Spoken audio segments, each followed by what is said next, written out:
প্রথম শ্রেণীর এক পিচ্চি মেয়ে এসে বলল, নিন চকলেট খান। মেয়েটি বলল, আমি জানি সম্পর্কে আপনি আমার বাসুর লাগেন। এটা শোনার পর মনে হলো আমাকে কেউ ফ্রিজ থেকে মাত্র বের করেছে।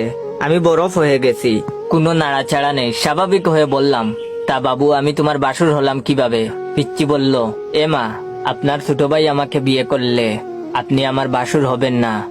আমি বললাম, ও আচ্ছা ছোট ভাই, তার মানে তুমি রোহানকে পছন্দ করো? পিচ্চি লজ্জা লজ্জা ভাবে এনে বলল, পছন্দের পর্ব তো অনেক আগেই শেষ হয়ে গেছে, এখন তো আমরা একে অপরকে। আমি অবাক হয়ে বললাম, একে অপরকে কি?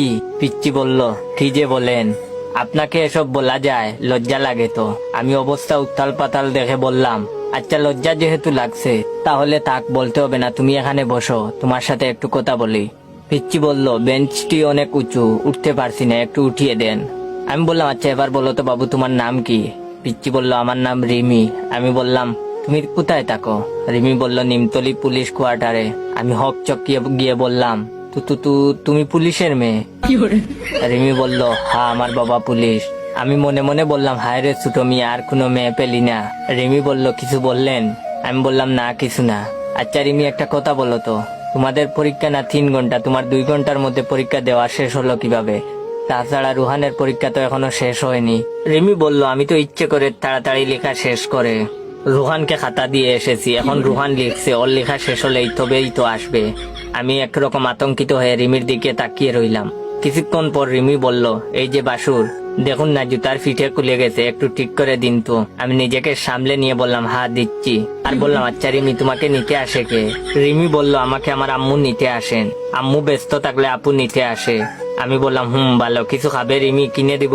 রিমি বলল, না কিছু খাবো না, সকাল থেকে অনেক কিছু খেয়েছি, আমার বয়ফ্রেন্ড রোহান কিনে দিয়েছিল, ক্যাডবেরি খেতে ইচ্ছে করছিল না, তাই তো আপনাকে দিলাম খাওয়ার জন্য। আমি আহম্মকের ভঙ্গিতে বললাম, এই ক্যাডবেরি তোমাকে রোহান কিনে দিয়েছে? রিমি স্বাভাবিকভাবে বলল, হ্যাঁ রোহান তো আমাকে অনেক কিছু কিনে দেয়, আইসক্রিম, জুস, চকলেট, অনেক কিছুই, এজন্যই তো রোহানকে আমি এত ভালোবাসি। রিমি ভালোবাসি বলে দুহাত দিয়ে চেহারা আড়াল করলো। বিষয়টি এমন যে কথাটি বলে রিমি খুব লজ্জা পেয়েছে।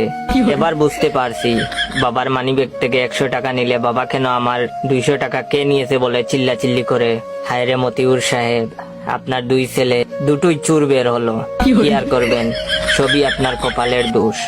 একদিন স্যার বল্টুকে জিজ্ঞেস করলেন, বল্টু তুমি বড় হয়ে কি করবে?